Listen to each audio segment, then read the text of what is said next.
ये आकाशवाणी गोरखपुर है। अब आप प्रमोद कुमार सिंह से क्षेत्रीय समाचार सुनिए।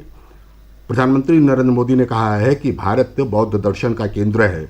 कुशीनगर अंतर्राष्ट्रीय हवाई अड्डे का उद्घाटन महात्मा बुद्ध को श्रद्धांजलि है। प्रधानमंत्री आज कुशीनगर अंतर्राष्ट्रीय हवाई अड्डे के उद्घाटन कार्यक्रम को संबोधित कर रहे थे। उन्होंने कहा कि धार्मिक नगरी कुशीनगर अब दुनिया से जुड़ गया है। विश्व भर के बौद्ध समाज की श्रद्धा का, आस्था का, प्रेरणा का केंद्र है। आज कुशीनगर इंटरनेशनल एयरपोर्ट की ये सुविधा एक प्रकार से उनकी श्रद्धा को अर्पित पुष्पांजलि है। भगवान बुद्ध के ज्ञान से लेकर महापरिनिर्वाण तक ये संपूर्ण यात्रा का साक्षी ये क्षेत्र आज सीधे दुनिया से जुड़ गया है। प्रधानमंत्री ने कहा कि भारत धार्मिक बौद्ध स्थलों को विकसित करने और बेहतर संपर्क सुविधा उपलब्ध कराने के लिए प्रतिबद्ध है। उन्होंने कहा कि आज विश्व पर्यावरण से जुड़ी समस्याओं का सामना कर रहा है, लेकिन अगर हम बुद्ध के दिखाए मार्ग पर चलेंगे तो सभी समाधान मिल जाएंगे। ये बात अधिधम्म दिवस के अवसर पर कुशीनगर में महापरिनिर्वाण मंदिर में आयोजित एक समारोह में प्रधानमंत्री ने कही। इससे पहले केंद्रीय नागरिक उड्डयन मंत्री ज्योतिरादित्य सिंधिया ने कहा कि पिछले 7 साल में 54 नए हवाई अड्डे बनाए गए हैं। इस अवसर पर मुख्यमंत्री योगी आदित्यनाथ ने कहा कि यह कनेक्टिविटी विकास की एक नई उड़ान को अपने साथ लेकर आ रही है।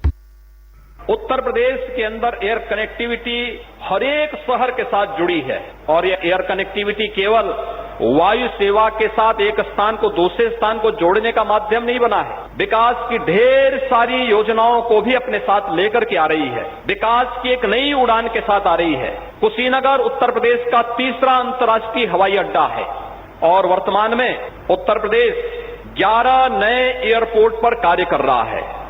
श्रीलंका के खेल मंत्री नमल राजपक्षे ने कहा कि बौद्ध दर्शन भारत की तरफ से श्रीलंका को सबसे बड़ा उपहार है। उन्होंने कुशीनगर अंतर्राष्ट्रीय हवाई अड्डे के माध्यम से इस धार्मिक स्थल के लिए विमान संपर्क उपलब्ध कराने के लिए प्रधानमंत्री को धन्यवाद दिया। उत्तर प्रदेश में बनने वाले अन्य हवाई अड्डों के बारे में हमारे संवाददाता की एक रिपोर्ट। वर्ष 2017 तक प्रदेश में केवल 4 हवाई अड्डों से नियमित उड़ानें थीं, लेकिन अब 9 शहर हवाई मार्ग से जुड़ चुके हैं। ये शहर हैं लखनऊ, वाराणसी, गोरखपुर, आगरा, प्रयागराज, कानपुर, बरेली, गाजियाबाद और कुशीनगर। ग्रेटर नोएडा के जेवर हवाई अड्डे के 2024 के मध्य तक तैयार होने की उम्मीद है। अयोध्या में मर्यादा पुरुषोत्तम श्रीराम हवाई अड्डे का निर्माण किया जा रहा है। इन दोनों हवाई अड्डों के बनने के बाद प्रदेश में अंतर्राष्ट्रीय हवाई अड्डों की संख्या 5 हो जाएगी। फिलहाल 10 शहरों में हवाई अड्डों का निर्माण चल रहा है। ये हैं अलीगढ़, आजमगढ़, मुरादाबाद, श्रावस्ती, चित्रकूट, सोनभद्र, आगरा, सहारनपुर, नोएडा और अयोध्या। आदित्य शुक्ला, आकाशवाणी समाचार, गोरखपुर। प्रधानमंत्री नरेंद्र मोदी ने कुशीनगर में राजकीय मेडिकल कॉलेज की आधारशिला रखने के बाद आयोजित समारोह को संबोधित करते हुए कहा कि उत्तर प्रदेश कोविड वैक्सीन लगाने के मामले में पहले स्थान पर है। इस अवसर पर उन्होंने कई विकास परियोजनाओं का उद्घाटन और शिलान्यास भी किया। प्रधानमंत्री नरेंद्र मोदी आगामी 24 तारीख को आकाशवाणी से मन की बात कार्यक्रम में अपने विचार साझा करेंगे। यह इस मासिक रेडियो कार्यक्रम की 82वीं कड़ी होगी। प्रधानमंत्री ने लोगों से कार्यक्रम के लिए सुझाव देने को कहा है। नमो ऐप या MyGov ओपन फोरम पर विचार भेजे जा सकते हैं। टोल फ्री नंबर 1800-11-7800 पर कॉल करके हिंदी या अंग्रेजी में प्रधानमंत्री के लिए संदेश रिकॉर्ड कराया जा सकता है। फोन लाइन 22 अक्टूबर तक खुली रहेगी। 1922 पर मिस्ड कॉल देकर SMS से मिले लिंक से सीधे प्रधानमंत्री के लिए सुझाव भेजे जा सकते हैं। आदि कवि और रामायण महाकाव्य के रचयिता महर्षि वाल्मीकि की जयंती आज प्रदेश भर में श्रद्धापूर्वक मनाई जा रही है। प्रधानमंत्री नरेंद्र मोदी और मुख्यमंत्री योगी आदित्यनाथ ने लोगों को वाल्मीकि जयंती की बधाई दी है। प्रदेश में विभिन्न स्थानों पर लोगों ने महर्षि वाल्मीकि के चित्र पर माल्यार्पण किया और पूजा अर्चना की।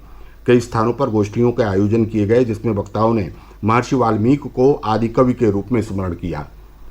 केंद्रीय माध्यमिक शिक्षा बोर्ड CBSE ने वर्ष 2021-22 के लिए पहले टर्म की 10वीं और 12वीं की बोर्ड परीक्षाओं के लिए प्रमुख विषयों का परीक्षा कार्यक्रम जारी कर दिया है।